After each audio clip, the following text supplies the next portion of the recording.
So I'm recording a couple of videos today, and one of them is a Tower 28 concealer. I have it on right now. I think it looks gorgeous. I think it wears gorgeous. I'm gonna just give you my thoughts on it. I'm gonna show you how I apply it to see if it's worth it. A lot of brands are coming out with concealers these days. I uploaded recently the Makeup by Mario one. I just love Tower 28. I love their mascara. I love their SOS spray. I love their moisturizer. And now I feel like this one might be my go-to. So yeah, I'm very excited about this one. Let's talk a little bit about it. From Tower 28, the Swipe All Over Serum Concealer. Probably going to compete with the Kosas one because it's also a clean brand. It also has a lot of hydrated ingredients on it. I don't remember my thoughts on the Kosas one, but I do like this one. It retails for $22. I think it's very affordable compared to the Makeup by Mario one. It's a little bit more expensive. This one's $29. And I think my NARS one is like $30. It is clean at Sephora, like I mentioned before. The packaging is very simple. Love the cute little purple and then the new tone Tower 28. The wand is just flat doe foot applicator. I like that. Let's see. Has good coverage on first swipe. It feels nice and creamy to the touch. Not overly dewy though. It's like a perfect kind of finish. It reflects some light, so it does look very healthy. And the color that I am wearing is CC, light with warm peach undertones. I'm kind of yellow based, so I'm good with these undertones. Peachy tones tend to color correct any under eye darkness, so don't be too scared by the color peachy. It claims a lot of things. It claims to be medium coverage, natural finish, non-comedogenic, so if you're acne prone like me, you know that it's safe for you to use. Every Tower 28 product is very mindful of sensitive skin, eczema. It has the clean as Sephora stamp, but they also sell it on Credo Beauty, so you know that the standards at Credo I think are a little bit higher, more strict, so you know you're getting the cleanest formulation from Tower 28. Since it's a serum concealer, it does offer some hydrating benefits. It has hyaluronic acid, it has a very skin-like finish. It doesn't have silicone, fragrances, it's non-irritating, and is alcohol-free, vegan, cruelty-free. Basically, you have no concerns here. It's a medium coverage. You could definitely build it up a little bit. I prefer less with this concealer and with any concealers. If you have a lot of fine lines under your eyes, you would know that the more you add under your eyes, the more it creases. I love this with just a little layer. I don't think it's for anybody that's looking a full coverage beat. I think if you are looking for that, maybe the Makeup by Mario would be more of a bet for you. But if you're looking for just a normal medium coverage that looks more skin-like and more natural, then definitely this one's for you. I'm very impressed with all the stuff that Tower 28 has been coming out with lately. It's my favorite mascara, my favorite facial spray. They're just really good. Their lip gloss are really good too. The only thing I don't like is the blushes. The blushes are a little bit too creamy for me, and I'm very oily skin. So I would be excited to see a blush from them that's a little bit more matte and a little bit more oily, acne prone friendly. Isn't the packaging so adorable? It's like one of those normal flat doe foot applicators. As you can tell, it's like bendy. I'm just gonna put one dot here, which is like the areas that I have the most darkness. And maybe a little bit here, but if you have more fine lines under your eyes or mature skin, with the crow feet tend to like show up a little bit here a little more, I wouldn't do this technique.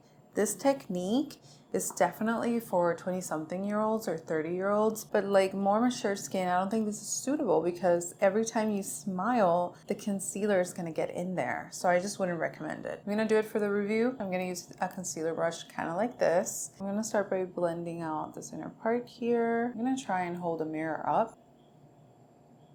This color is definitely very nice and brightening on my skin tone. I think I had some black eyeliner left over. It definitely is quick setting. I don't think it looks drying like the Makeup by Mario one, but it does kind of dry down. I'm gonna add a little bit more. One layer, it's enough for everyday wear. For my type of discoloration, I don't really have super dark circles. If you have darker under eyes, I think you would go with the second layer. For everyday wear, this is enough coverage. I would understand why you would go for a little more. I think it's pretty versatile in that sense. In this little pimple, they claim it's non-comedogenic, so you could definitely put it on top of pimples. Blend it out again. I don't really use beauty blenders anymore. I think they're just kind of like a hassle to clean. And apparently they collect a lot of bacteria even if you wash them. So me being so acne prone, I just stopped using it. I don't know, I don't want to risk it. I'm just tapping in the concealer on this area just so I don't remove too much coverage. This is how the concealer looks without any setting powder.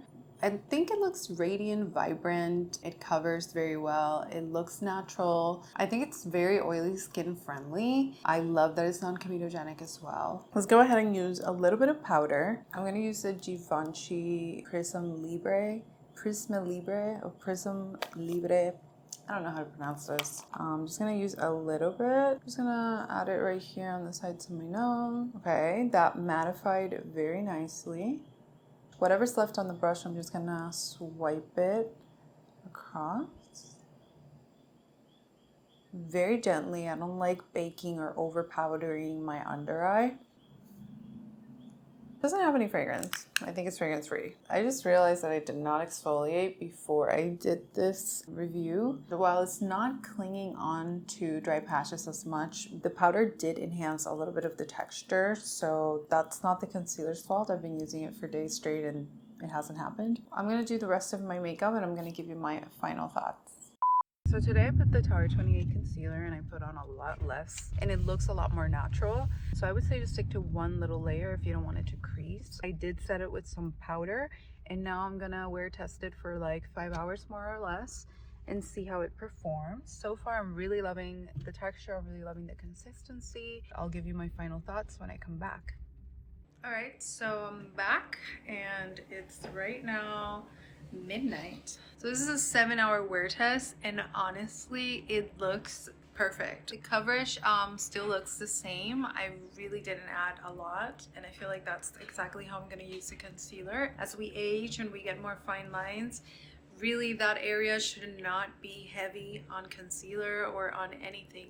Very thin layers and the creasing shouldn't be a problem. Something that I'm very impressed by today is that I tried the Makeup Forever Aqua Resist eyeliner and honestly, wow, it still looks as strong as I put it on the outside, and on the waterline there's only very minimal fading and I've been using it for 7 hours. Almost every other eyeliner that I've tried, it fades in like 3 to 4 hours. So I am very impressed by the eyeliner. I would definitely add to cart. That's all for now. Thank you so much for watching and I'll see you guys in the next video.